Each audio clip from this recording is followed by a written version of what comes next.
Hi everyone दोस्तों, स्वागत करता हूं मैं गणेश मुराड़िया आपके इस नए यूट्यूब चैनल मुराड़िया क्लासेस में। दोस्तों, हम यहाँ पर प्रजामंडल के बारे में देखने वाले हैं और आखिरकार क्यों प्रजामंडल आंदोलन हमारे राजस्थान में किए गए, प्रजामंडलों का गठन क्यों हमारे राजस्थान में किया गया, इन सब के बारे में हम बात करने वाले हैं इस क्लासेस में। दोस्तों, प्रजामंडल का जो सामान्यतः अर्थ होता है वह होता है जनता का संगठन। अब प्रमुख बात यह आती है कि आखिरकार इनका गठन हमारे राजस्थान में क्यों किया गया। इसका प्रमुख उद्देश्य है राजस्थान की जनता को राजनीतिक अधिकार दिलाने के लिए प्रजामंडल आंदोलन जो है दोस्तों यहाँ पर हमारे किए गए। राजस्थान की जनता को देशी रियासतों में अपने राजनीतिक अधिकार जो है वह दोस्तों मिले। इसी कारण से दोस्तों इनका गठन जो है हमारे राजस्थान में किया जाने लगा। साथ ही साथ यदि आपको पता हो तो ब्रिटिश शासन से दोस्तों देशी रियासतों के राजाओं के द्वारा यहाँ पर संधियां कर ली जाती थी, जिस कारण से उस संधियों के माध्यम से ब्रिटिश सरकार के द्वारा जो महाराजा की पेंशन बांधी जाती थी और साथ ही साथ जो राजस्व वसूलने कार्य है वह ब्रिटिश शासन के हाथ में आ जाता था और फिर वह हमारे राजस्थान की जो जनता है, अर्थात राजस्थान की नहीं अभी तो पूरे भारत की जनता को वह दोस्तों यहाँ पर प्रताड़ित किया करती थी। इस कारण से प्रजामंडल आंदोलन का गठन जो है वह दोस्तों यहाँ पर किया जाने लगा और इसकी रूपरेखा दोस्तों हमारे यहाँ पर किया जाने लगी। यदि आपको पता हो तो भारत में पहले आंदोलन होते थे और वह आंदोलन न सिर्फ संपूर्ण भारत में अपितु सिर्फ ब्रिटिश भारत में ही हुआ करते थे।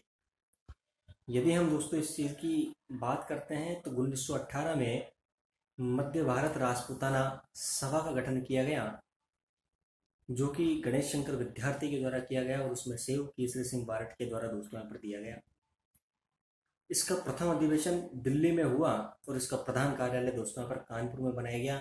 लेकिन 1938 में जैसे ही 20 साल बाद में कांग्रेस का हरिपुर अधिवेशन होता है, इसकी अध्यक्षता सुभाष चंद्र बोस कर रहे होते हैं, उसमें यह निर्णय लिया जाता है कि अब भारत में जो आंदोलन होंगे वह न सिर्फ ब्रिटिश भारत में अपितु पूर्णतः देशी रियासतों में भी होंगे। दोस्तों, प्रजामंडल अर्थात स्थानीय स्वशासन यानी कि दोस्तों जनता का संगठन जो कि स्थानीय स्तर पर सरकार का कार्य करता हो बिना किसी दबाव के। दोस्तों, राजस्थान में हमारे सिर्फ 4 ही प्रजामंडल ऐसे थे जिनकी स्थापना हमारे राजस्थान से बाहर हुई, जिनमें प्रमुखतः पहला भरतपुर आता है जिसकी स्थापना रेवाड़ी में हुई, सिरोही जिसकी मुंबई में हुई, बीकानेर जिसकी कोलकाता में हुई और अंततः जैसलमेर आता है जिसकी स्थापना हमारे राजस्थान में ही रियासत जोधपुर में हुई थी। दोस्तों, हम सर्वप्रथम इस प्रजामंडल के संदर्भ में बात करते हैं तो जयपुर प्रजामंडल की। दोस्तों, जयपुर प्रजामंडल जो है उस क्षेत्र में जनजागृति उत्पन्न करने का कार्य, जनजागृति जागृत करने का कार्य अर्जुन लाल सेठी के द्वारा किया गया। अर्जुन लाल सेठी जो कि एक आईसीएस अधिकारी थे और अंग्रेजों की सेवा में रहते थे और दोस्तों यहाँ पर हमारे चूरू में पोस्टेड थे, लेकिन उनके द्वारा इस्तीफा दिया गया और उनके द्वारा यह कहा गया कि यदि मैं अंग्रेजों की नौकरी करूंगा तो भारत को अंग्रेजों से आजाद कौन कराएगा। यह स्टेटमेंट काफी बार हमारे राजस्थान की प्रतियोगी परीक्षाओं में दोस्तों पूछा जा चुका है। इसके बाद में उन्हें जैन शिक्षा समिति की स्थापना अजमेर में की गई और जैन शिक्षा प्रचारिणी समिति की स्थापना उनके द्वारा जयपुर में की गई। जयपुर प्रजामंडल का गठन दोस्तों हमारे 1931 में कपूर चंद पाटनी के द्वारा किया गया। सबसे इंपॉर्टेंट बात यदि आपको ध्यान में रखनी है तो 1931 में कपूर चंद पाटनी उनके द्वारा हमारे जयपुर प्रजामंडल का गठन जो है दोस्तों यहाँ पर किया गया, जयपुर प्रजामंडल की स्थापना की गई। उनके द्वारा खादी पर विशेष जोर दिया गया, लेकिन दोस्तों जनता के द्वारा उनको समर्थन नहीं मिला। इसी कारण से जो जयपुर महाराजा है उनके द्वारा उनके कार्यों पर रोक लगा दी गई और उनका प्रथम प्रयास असफल हो गया। लेकिन 1936 में इस जयपुर प्रजामंडल का पुनर्गठन करने का कार्य उठाया जमनालाल बजाज ने और 1936 ईस्वी में इस प्रजामंडल का दोस्तों यहाँ पर गठन किया गया जमनालाल बजाज के द्वारा और इसका जो प्रथम अध्यक्ष बनाया गया वह दोस्तों चिरंजीलाल मिश्र को बनाया गया और इसके मंत्री हीरालाल शास्त्री को बनाया गया। इसके यदि हम अन्य सदस्यों में बात करते हैं तो लादूराम जोशी, बाबा हरिश्चंद्र जो कि एक बहुत ही इम्पोर्टेंट यदि आपके लिए रखते हैं, तो 1942 में जब आज़ाद मोर्चा गठन होगा तो दोस्तों इनके द्वारा ही किया जाएगा, जो कि जेंटलमैन समझौते से नाराज होकर के किया जाएगा। तो आपको यह नाम ध्यान में रखना है।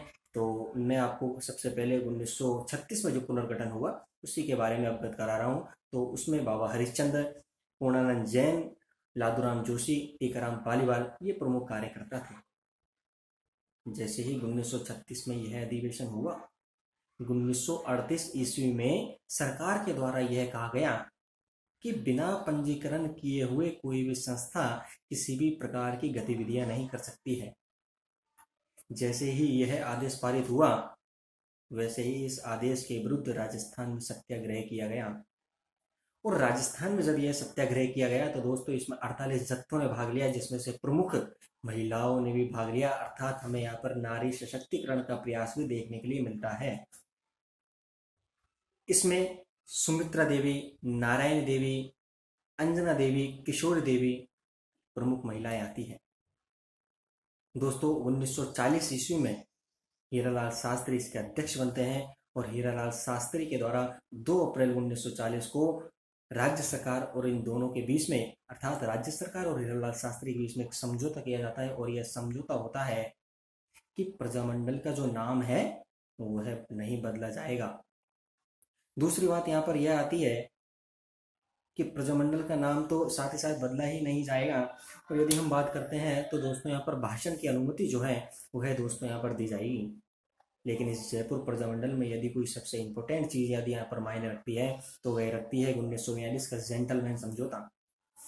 और दोस्तों 1942 में जेंटलमैन समझौता हुआ, और जेंटलमैन समझौता जो हुआ वो है आमेर के प्रधानमंत्री मिर्जा इस्माइल और हीरालाल शास्त्री के बीच में हुआ।